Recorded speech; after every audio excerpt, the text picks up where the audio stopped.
Hey everyone, today we're gonna make a famous Korean street food called tteokbokki. It's made out of rice cakes.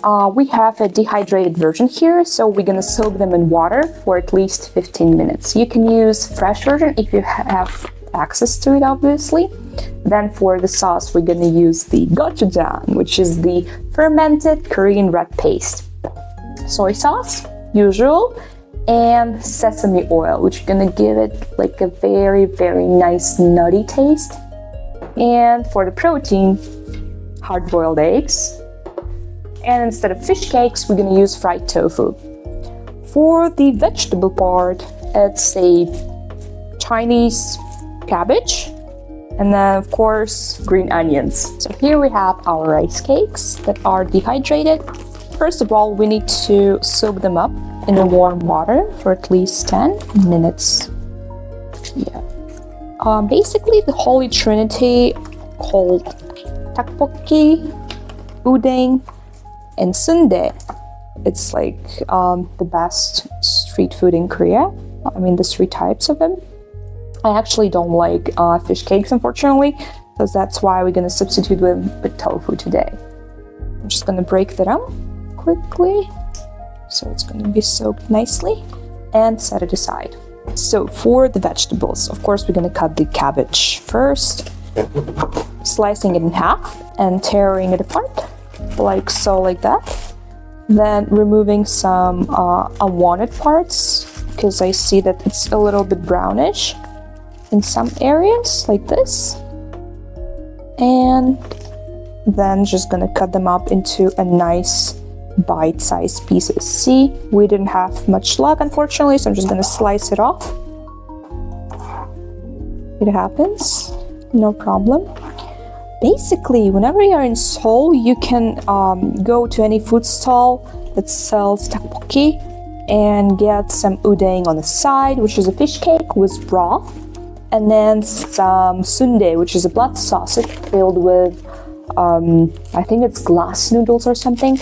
And basically, when you eat it, you just dump it in the sauce and it tastes amazing. So next step, of course, is going to be cutting up the green onions. First of all, the white parts, I'm just going to cut them a little bigger than usual because it's going to actually go inside of the tteokbokki.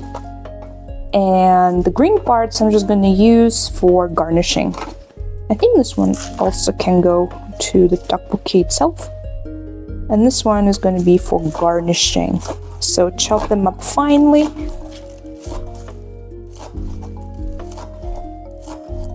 Why I'm using tofu instead of fish cakes is that when you fry it, it becomes a little bit more spongy. And when you reintroduce the water, or in our case, it's going to be the tteokbokki sauce, it's going to get the nice texture and soak up all of the liquids. And will really represent the fish cakes. So if you are vegan or vegetarian, use it instead. I just use it because I don't like the taste of fish cakes, like in general. And of course, set it aside. And for the sauce, we're gonna use about a tablespoon of gochujang, and then also some soy sauce. I think it's about 2 or 3 tablespoons. I'm just gonna eyeball it because I'm Asian. And just put it until your ancestors tell you to stop.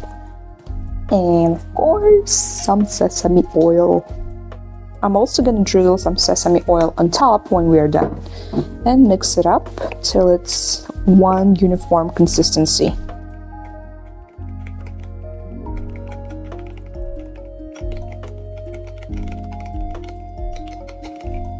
Just like that.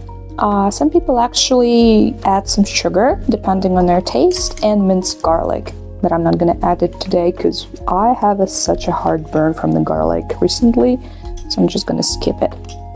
Okay, so now we're gonna put in some coconut oil to fry up our tofu and place it on to the griddle.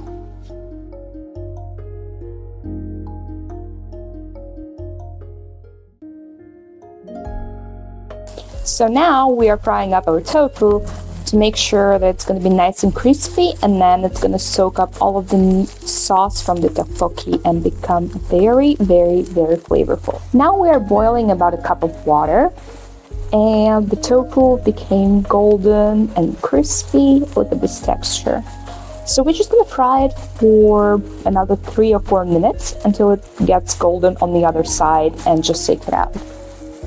So our water is boiling now. You can use some dashi stock instead of it. We just don't want to mess it up.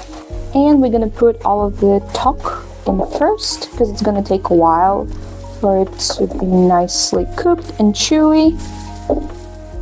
Even though it has been soaked, it's still a little bit hard.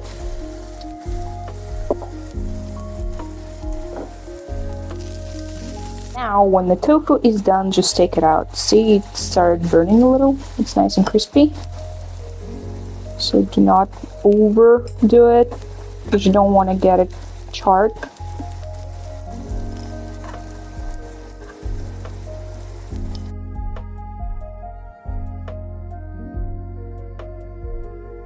Of course, now we're gonna pour in our sauce.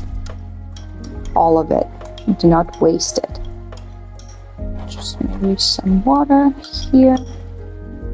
And mix it up really gently.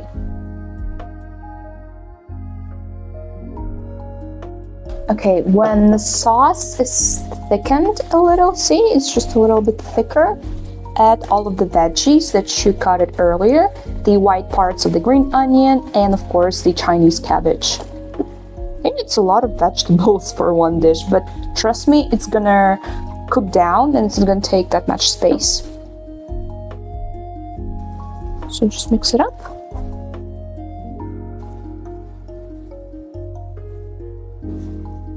Like so, like that.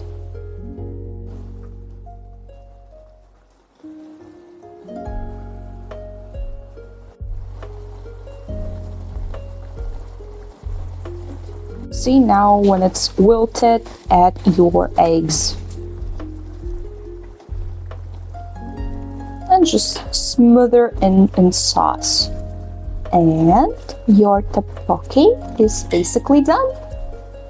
So when it's pretty much finished, just put your fried tofu in. So it's gonna soak up some of the liquids, but not all of them, because you want to still have that crunchy factor, I mean, in my opinion. And right after that, garnish with some of the green onions that you have. Look at this beauty. And now it's time to enjoy it. And now for the taste test. I'm just gonna get the tofu, put it into the sauce, and now try tteokbokki. It's really nice and chewy. It has a spicy flavor. I would say the only thing that it lacks is maybe just a hint of sweetness.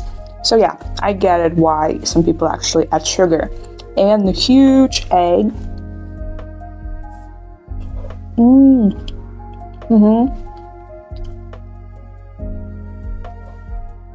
The running egg yolk.